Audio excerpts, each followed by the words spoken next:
bentuk kepedulian kita sebagai muslim yang Allah Subhanahu wa taala perintahkan bahwa innamal mu'min ikhwah. Sesungguhnya kaum muslim itu bersaudara. Dan hari ini kondisi saudara kita di Uyghur Xinjiang itu sedang diintimidasi, bahkan nyawa mereka melayang oleh rezim Cina di sana.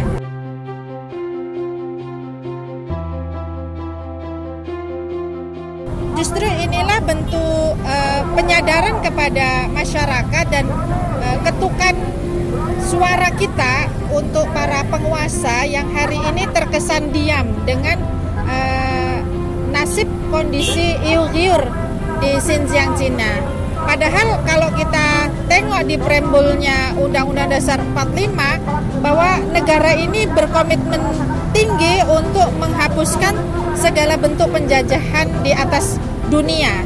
Nah, ketika ada sebagian kaum muslimin di sana dan ini adalah negeri muslim terbesar di dunia, semestinya mereka bersuara lantang bahkan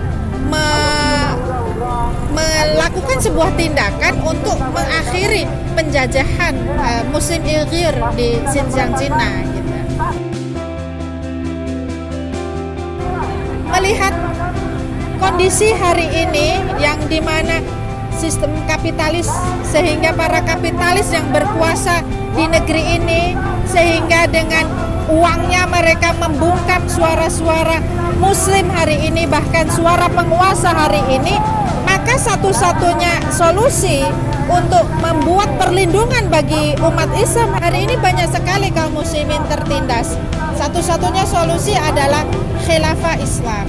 Karena khilafah Islam itu adalah junnah, pelindung, perisai bagi umat Islam. Bagi Islam, satu darah seorang muslim itu seluruh dunia akan membelanya, gitu ya.